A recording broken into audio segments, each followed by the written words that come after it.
அனைவருக்கும் வணக்கம். அடுத்து வரக்கூடிய நாட்கள் மிதுன ராசிக்காரர்களுக்கு எப்படிப்பட்ட ஒரு பலன்கள் கிடைக்கும் அப்படிங்கிறத பற்றி தான் இன்றைக்கி நம்ம அந்த வீடியோவில் தெரிஞ்சுக்க போகிறோம். இந்த வீடியோ ரொம்பவே பயனுள்ளதாக இருக்கும். அதனால் வீடியோவை கடைசி வரைக்கும் ஸ்கிப் பண்ணாமல் பாருங்கள். இது வரைக்கும் நம்ம சேனலை நீங்கள் இன்னும் சப்ஸ்கிரைப் பண்ணலைன்னா மறக்காமல் சப்ஸ்கிரைப் பண்ணிவிடுங்க. வாங்க வீடியோக்குள்ளே போகலாம். புதனை அதிபதியாக கொண்ட மிதுன ராசிக்காரர்களுக்கு குரு பகவான் உங்களுடைய ராசிக்கு 12ஆம் இடத்துல அமர்ந்திருப்பதால் ஏற்றுமதி இறக்குமதி தொழில் உங்களுக்கு அக்கறை காட்டுவீங்க. வியாபாரிகள் விற்பனையில் சிரத்தையுடன் செயல்பட வேண்டியது நல்லது. இந்த நேரத்தில் கிடைக்கும் பொருளாதார முன்னேற்றத்தை எதிர்காலத்திற்கு நீங்கள் பயன்படுத்தி கொள்ள வேண்டியது ரொம்பவே நல்லது. அது மட்டும் இல்லாமல் உங்களுக்கு சாதகமான வாய்ப்புகள் ஏற்படக்கூடியதாக இருக்குது. திருமணமாகாமல் இருந்த இளம் வயதினருக்கு இந்த வாரத்தில் பேச்சுவார்த்தை நடந்து திருமணம் உங்களுக்கு உண்டாக வாய்ப்பு இருக்குது. செவ்வாய் 10ஆம் இடத்துல இருக்கார். புதன் வீடு கட்ட திட்டம் போடுவீங்க. அதற்கான உங்களுக்கு வாய்ப்புகள் காத்திருக்கு. மாப்பிள்ளை பிடிக்கவில்லை என்று சொன்ன பெண் பெரியோர்களின் அறிவுரையால் மனமாறி திருமணத்திற்கு சம்மதம் தெரிவிக்கக்கூடிய ஒரு காலகட்டம். பிள்ளைகளின் நடவடிக்கைகள் உங்களுக்கு நீங்கள் அணுக்கமாக கவனிங்கள். அது மட்டும் இல்லாமல் கை செலவு அதிகமாக பணம் கொடுக்காதீங்க. அது மனதை அலைப்பாய வைக்கும். குரு 12ஆம் இடத்துல இருப்பதால் தொழிலுக்கு தேவையான உதவிகள் அரசாங்கத்திலிருந்து உங்களுக்கு கிடைக்க வாய்ப்பு இருக்குது. வியாபாரம் உங்களுக்கு முன்னேற்றகரமான பலன்கள் கிடைக்கக்கூடியதாக இருக்குது. அனைத்து தரப்பு வியாபாரிகளுக்கும் நல்ல லாபம் கிடைக்கக்கூடிய ஒரு பொன்னான காலகட்டமாக இந்த காலகட்டம் உங்களுக்கு இருக்குது. சனி 9ஆவது இடத்துல இருக்கிறாரு. இதனால் உங்களுக்கு மிகப்பெரிய ஒரு வாய்ப்புகள் காத்திருக்கு. குடும்பத்தில் உறவினர்களின் வருகையால் குழப்பம் ஏற்படும். மனைவியை சமாதானப்படுத்த நீங்கள் மன்றாடுவீங்க. ராகு 10ஆம் இடத்துல இருக்கிறாரு. தனியார் துறை ஊழியர்கள் தீபாவளி போனஸ் கிடைத்து சந்தோஷத்தில் திளைத்து போகக்கூடிய ஒரு காலகட்டம். கேது 10ஆம் வீட்டில் இருக்காரு. அரசு ஊழியர்களுக்கு இந்த வாரத்தில் மன மகிழ்ச்சி அடைவாங்க. அது மட்டும் இல்லாமல் நீங்கள் எச்சரிக்கையாக இருக்க வேண்டிய ஒரு பொன்னான காலகட்டமாக இந்த காலகட்டம் இருக்குது அப்படின்னே சொல்லலாம். தொழிலை பொறுத்தவரை மிகப்பெரிய ஒரு வாய்ப்புகள் உங்களுக்கு காத்திருக்கு அப்படின்னே சொல்லப்படுது. மிதுன ராசிக்காரர்களை பொறுத்தவரை அடுத்து வரக்கூடிய நாட்கள் மிக சிறப்பான ஒரு நாட்களாக தான் இருக்குது அப்படின்னே சொல்லலாம். வருமானம் அதிகரிக்கும். எதிர்பாராத பணவரவு கிடைப்பதற்கான வாய்ப்பு உண்டாகும். நீண்ட நாட்களாக உங்களை வருத்தி கொண்டிருந்த உடல் உபாதை இனி குணமாகும். செலவுகள் கட்டுக்குள் இருக்கும். கணவன் மனைவிக்கிடையே அந்யோன்யம் அதிகரிக்கக்கூடியதாக இருக்குது. மற்றவர்களுடன் மனஸ்தாபம் ஏற்படும் என்பதால் பேசும்போது பொறுமை தேவை. அலுவலகத்தில் சக பணியாளர்களை அனுசரித்து நடந்து கொள்ள வேண்டும். உங்கள் வேலைகளை மட்டுமே கவனம் செலுத்துவது நல்லது அப்படின்னே சொல்லலாம். அது மட்டும் இல்லாமல் உங்களுக்கு பதவி உயர்வோ ஊதிய உயர்வோ இந்த வாரம் எதிர்பார்க்க முடியாது. வியாபாரத்தில் சற்று கூடுதலாக உழைக்க வேண்டியிருக்கும். பண வரவு உங்களுக்கு நல்ல முறையில் நடக்கும். சக பணியாளர்களின் ஒத்துழைப்பு உங்களுக்கு கிடைக்கும். குடும்பத்தை நிர்வகிக்கும் பெண்மணிகளுக்கு பிரச்சனைகள் இல்லாத வாரம். அலுவலகத்தில் செல்லும் பெண்மணிகளுக்கு எதிர்பார்ப்புகள் ஓரளவு நிறைவேறக்கூடியதாக இருக்குது. அதிர்ஷ்டமான எண் அப்படின்னு பார்த்தா 1, 4. அதிர்ஷ்டமான நாட்கள் அப்படின்னா ஜூன் 1, மே 31. சந்திராஷ்டமம் உங்களுக்கு முடிஞ்சு விட்டது. அது மட்டும் இல்லாமல் நீங்கள் வணங்க வேண்டிய கடவுள் அப்படின்னு பார்த்தா ஆஞ்சநேயர். ஆஞ்சநேயரை நீங்கள் வழிபட்டு வாருங்கள். உங்களுக்கு அடுத்து வரக்கூடிய நாட்கள் மிக சிறப்பான ஒரு நாட்களாக தான் இருக்குது அப்படின்னே சொல்லப்படுது. பொதுவாக மிதுன ராசிக்காரர்களை பொறுத்தவரை உங்களுடைய ராகு கிரகம் உங்கள் சந்திரனின் 10ஆம் வீட்டில் அமையும். இதன் விளைவாக உங்களின் ஜாதகம் கொழுப்பு நிறைந்த உணவுகளை தவிர்ப்பது மற்றும் சீரான தினசரி பழக்கம் ஆகியவை இந்த வாரம் உங்கள் ஆரோக்கியத்தை சாதகமான தாக்கத்தை ஏற்படுத்தும் மற்றும் உடல் பருமன் குறைய என்பதை நீங்கள் குறிக்கக்கூடியதாக இருக்குது. இந்த வாரம் நீங்கள் எளிதாக பணம் உங்களுக்கு சேகரிக்கக்கூடியதாக இருக்குது. ஏனெனில் இந்த காலகட்டத்தில் மக்களுக்கு கொடுக்கப்படும் பழைய கடன்களை நீங்கள் திருப்பி பெறலாம் அல்லது உங்களின் புதிய அறிவுரை அவருடைய பிரச்சனைகளை தீர்க்க வைக்கக்கூடியதாக இருக்குது. ஒருவருக்கொருவர் அவருடைய பிரச்சனைகளை எப்போதும் பெரியவை. இந்த வாரம் உங்களுடைய பிரச்சனைகள் உங்களுக்கு பெரிதாக இருக்கலாம். ஆனால் உங்களை சுற்றி உள்ளோர் அந்த வழியை புரிந்து கொள்ள மாட்டாங்க என்பதை நீங்கள் புரிந்து கொள்ள வேண்டும்.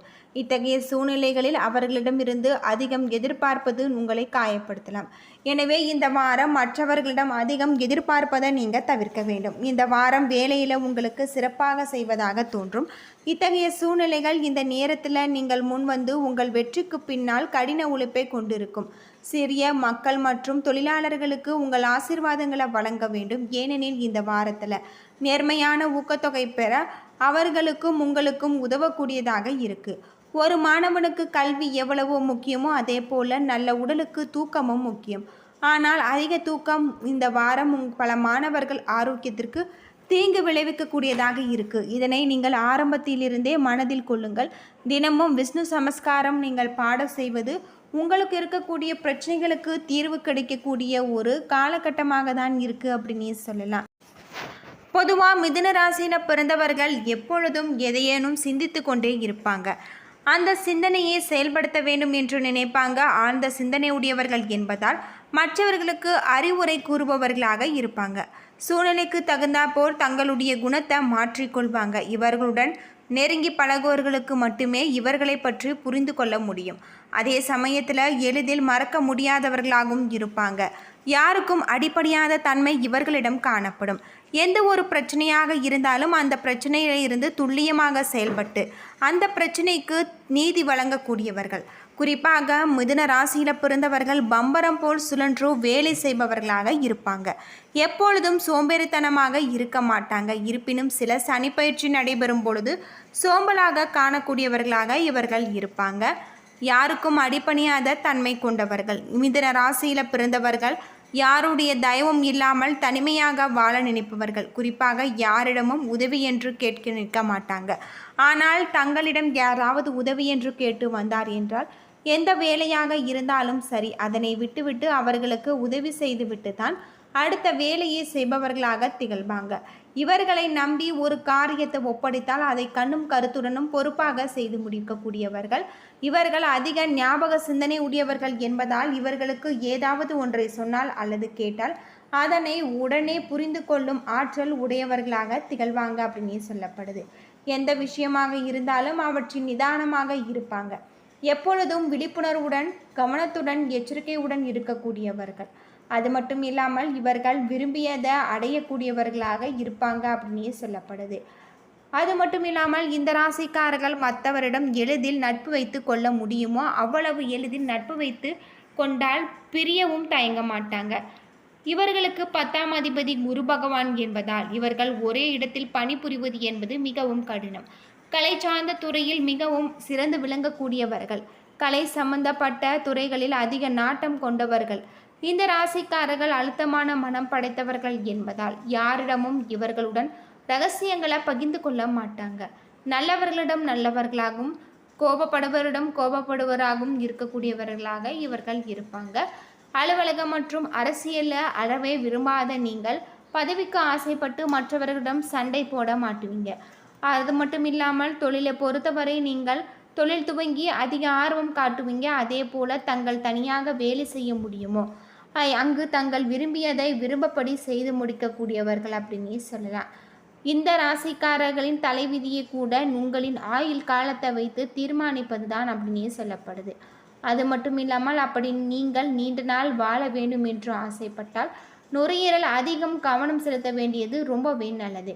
காதல் விஷயங்களை வாழ்க்கையை பொறுத்தவரை உங்களின் இளமை காலத்திலேயே வெகு தீவிரமாக காதல் வரும். காதலிப்பில் பல முறை தோல்வியடைந்தாலும் சிறந்த வாழ்க்கை துணையை தேர்ந்தெடுக்கக்கூடியவர்களாக இருப்பாங்க. இவர்களுக்கு திருமணம் என்பது தாமதமாக நடைபெறும். மிகவும் சந்தோஷமான திருமண வாழ்க்கை அமையும் அப்படின்னே சொல்லப்படுது. அது மட்டும் இல்லாமல் இந்த ராசிக்காரர்களின் திருமண வாழ்க்கையை பொறுத்தவரை ஆண்களுக்கு சுக்கிரன், பெண்களுக்கு செவ்வாய், இந்த கிரகணங்கள் மட்டுமே நல்ல நிலையில் அமர்ந்திருக்கு. அது மட்டும் இல்லாமல் உங்களுக்கு இடையில் சிறு சிறு கருத்து வேறுபாடுகள் ஏற்பட்டிருக்கும். பிரச்சனைகளுக்கு தீர்வு கிடைக்கக்கூடிய ஒரு காலகட்டமாக இந்த காலகட்டம் உங்களுக்கு இருக்குது அப்படின்னு சொல்லலாம். என்ன நண்பர்களே, இந்த வீடியோ உங்களுக்கு பயனுள்ள தகவலை தந்திருக்கும்னு நினைக்கிறேன். வீடியோ பிடிச்சிருந்தால் லைக் பண்ணுங்கள், ஷேர் பண்ணுங்கள், கமெண்ட் பண்ணுங்கள். இது போல் தகவலை தெரிஞ்சுக்க நம்ம சேனலை மறக்காமல் சப்ஸ்கிரைப் பண்ணுங்கள். நன்றி நண்பர்களே.